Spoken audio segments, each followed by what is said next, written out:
سنگا radio lower channel کی طرف سے اللہ دتا شاکر سنگا تمام ناظرین کو سلام عرض کرتا ہے۔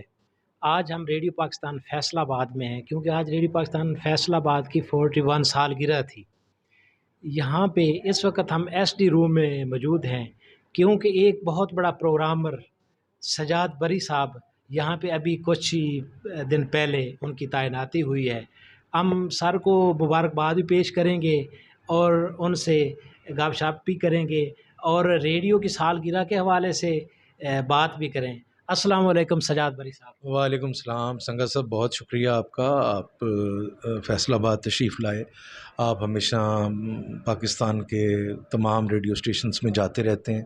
آپ ریڈیو پاکستان کے اور ریڈیو کے دوستوں میں شامل ہیں، قومی نشریاتی ادارے ہوں اور بین الاقوامی نشریاتی ادارے ہوں، ریڈیو سے آپ کی جڑت بہت دل والی جڑت ہے۔ آپ کا بہت شکریہ، آپ تشریف لائے۔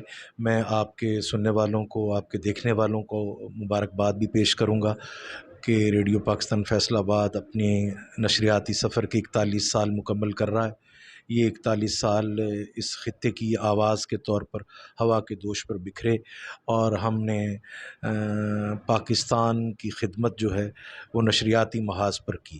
ویسے تو پورے پاکستان کے ریڈیو اسٹیشن جو ہیں وہ قوم کی آواز ہیں اور وہ کوشش کرتے ہیں کہ وہ اپنے پروگرامز کے ذریعے لوگوں کی آواز بنیں، لوگوں کی دلچسپیوں کو موضوع بنائیں، ان کے مسائل کی آواز بنیں اور اس خطے کی تہذیب و ثقافت کے فروغ میں اپنا کردار ادا کریں۔ ہماری بھی یہ کوشش ہے کہ ساندل دھرتی پاکستان کے تیسرے بڑے شہر فیصل آباد کی آواز کو آگے لے کے جائیں اور یہاں کے لوگوں کی زندگیوں کی صوتی تصویر پیش کریں، اور یہ سفر 41 سال سے جاری ہے۔ آج کا دن چونکہ سالگرہ کا دن ہے، ہمارے لیے تجدید عہد کا دن ہے۔ یہ روایت، یہ ورثہ ہم تک ہمارے سینئرز کے ذریعے پہنچا ہے۔ بہت سارے صداکار جو اس ریڈیو اسٹیشن سے وابستہ رہے اور آج دنیا میں نہیں ہیں، ان کی خدمات کو خراج عقیدت۔ بہت سارے صداکار جو اس ریڈیو اسٹیشن سے آج منسلک ہیں، کام کر رہے ہیں، ان کی خدمات کو خراج تحسین۔ اور سب سے بڑا وعدہ ہمارا اپنے سننے والوں سے، جو ہمارے ساتھ مل کے خواب دیکھتے ہیں اور ہم پھر ان خوابوں کی تعبیر ڈھونڈتے ہیں۔ آپ کا بہت شکریہ کہ آپ فیصل آباد تشریف لائے اور ریڈیو پاکستان فیصل آباد کی سالگرہ کی خوشیوں میں شریک ہوئے۔ سر آپ ایک پروگرام کرتے تھے ریڈیو پاکستان ملتان پہ، تقریباً 2002-03 کی بات ہے، پرائم ٹائم میں آپ پروگرام کے آخر میں یہ ایک جملہ استعمال کرتے تھے، حوصلہ نہیں ہارنا۔ بھلا یہ بھی کوئی ہارنے والی بات ہے؟ تو وہ بھلا کون سا پروگرام؟ ہاں، وہ آپ نے بڑا یاد رکھا ہے، ایک تو آپ کا بہت شکریہ۔ آپ چونکہ ریڈیو سے محبت کرتے ہیں اور بہت پرانے سننے والے ہیں، بہت سارے براڈ کاسٹرز کو آپ نے سنا ہے۔ کسی کے سلام کرنے کا انداز ہوتا ہے، کسی کے خدا حافظ کہنے کا انداز ہوتا ہے، کسی کے نغموں کی پسند ہوتی ہے، درمیان میں کچھ اس کی باتیں ہوتی ہیں جو پھر اس کے ساتھ جڑ جاتی ہیں۔ یہ حوصلہ نہیں ہارنا، بھلا حوصلہ بھی کوئی ہارنے کی چیز۔ ایکچولی یہ میرے مہربان دوست ہیں، بڑے بھائیوں کی طرح ہیں۔ سلیم کوثر کراچی میں ہوتے ہیں، شاعر ہیں جن کی غزل آپ نے سنی ہوگی، میں خیال ہوں کسی اور کا، مجھے سوچتا کوئی اور ہے۔ تو میرے ساتھ ان کا بڑا محبت کا رشتہ ہے۔ تو یہ جملہ مجھے انہوں نے عطا کیا تھا۔ شاید کسی وقت لاہور ریڈیو کے دنوں میں کچھ پریشان ہوں گا تو میں نے انہیں خط لکھا، جس کے جواب میں انہوں نے مجھے کہا کہ حوصلہ نہیں ہارنا۔ بھلا حوصلہ بھی کوئی ہارنے کی چیز ہے؟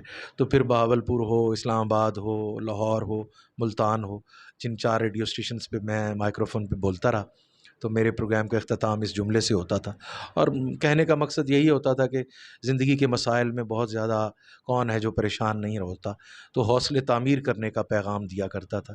میرا خیال میں وہ سپیڈ بریکر پروگرام کا نام تھا، پرائم ٹائم کا وہ پروگرام تھا 30 منٹ کا، اور شاید بدھ کو ہوا کرتا تھا۔ تو جس طرح میں ہر ریڈیو اسٹیشن پہ یہ جملہ کہتا تھا، تو ملتان سے بھی اس جملے کی نسبت اور یاد آپ نے کرائی، یہ اس کا پس منظر یہ تھا۔ جی بری صاحب، کیونکہ آج ریڈیو کی باتیں ہو رہی ہیں تو آپ کی بڑی ایک اچھی لسنر تھی، اکثر وہ ایک ایک لفظ آپ کا اس کے پاس محفوظ تھا، مسز ولی اللہ ملک۔ وہ آپ کے ڈراموں کے حوالے سے، آپ کی صداکاری کے حوالے سے آج یقیناً وہ اس دنیا میں نہیں رہی، تو انہوں نے آپ کے بارے میں ہمیں بڑا بتایا تھا۔ آپ کا ریڈیو پاکستان لاہور پہ کتنا عرصہ گزرا؟ میں لاہور میں آیا تھا 94 میں، اور میں پھر وہاں لاہور ریڈیو سے میں رخصت ہوا دسمبر 2001 میں، اور میں اسلام آباد چلا گیا۔ میرا انتخاب ہو گیا پروڈیوسر کے طور پر، میں ٹریننگ کے لیے اکیڈمی چلا گیا تھا۔ تو یہ 7 سال کا عرصہ میں ایف ایم گولڈ کرتا رہا پاکستان میں، ایف ایم ریڈیو شروع ہوا تھا صبح 7 سے 1 بجے تک، لاہور 1 اور لاہور 2 پہ میں اناؤنسر کمپیئر رہا، اور پھر ایف ایم 101 98 میں شروع ہوا اکتوبر 98 میں، تو میں پہلے دن ہی میں نے پروگرام کیا تھا دوپہر 12 بجے سے 1 بجے تک. تو یہ میرا 7 ساڑھے 7 سال کا عرصہ لاہور کا. لاہور تو ظاہر ہے کتنی اچھی بات ہے کہ جب سے تم اچھے لگے، اچھا سا مجھے لگنے لگا لاہور کچھ. تو لاہور تو جگ جہان ہے، لاہور میں تو بڑی دلبری ہے، بڑی دلداری ہے، لاہور کی فضا میں بڑی کشادگی ہے، ایسے لگتا ہے کوئی نور گھلا ہوا ہے لاہور شہر میں. تو لاہور سے ہماری بڑی یادیں ہیں، لاہور ریڈیو سے بڑی یادیں ہیں، لاہور ریڈیو کے کولیگز کے ساتھ انہوں نے بہت محبت دی.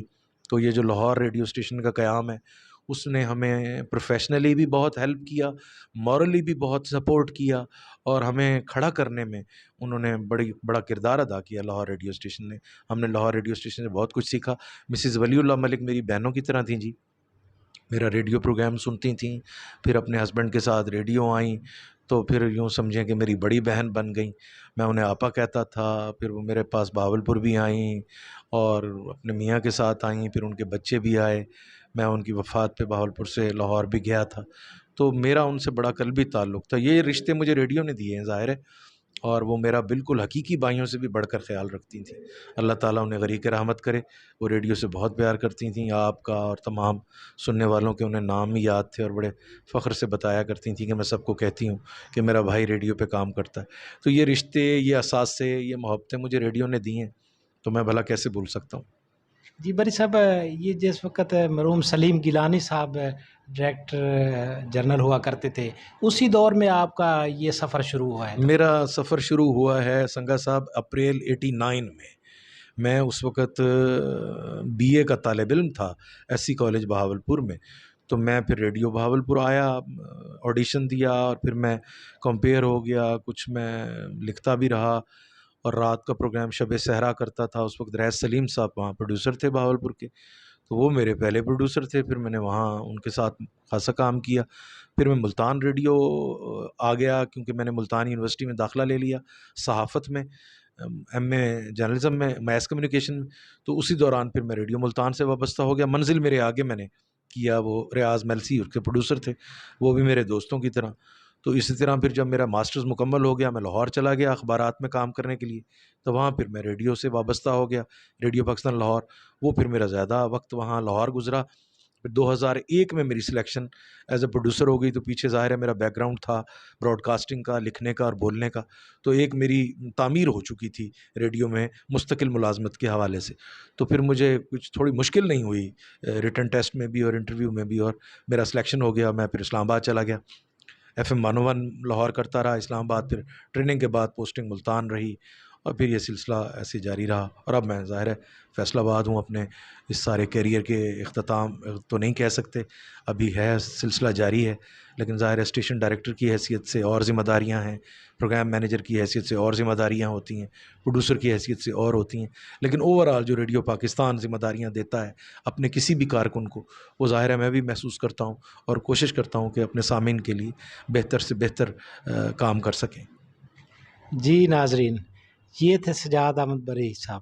ریڈیو میں مینجمنٹ ہو، صداکاری ہو، تخلیق کاری ہو، یہ تمام خوبیاں سجاد احمد بری میں پائی جاتی ہیں. ہمیں بڑی خوشی ہوئی آج ان سے مل کر، تو یقیناً سر بڑا اچھا لگا.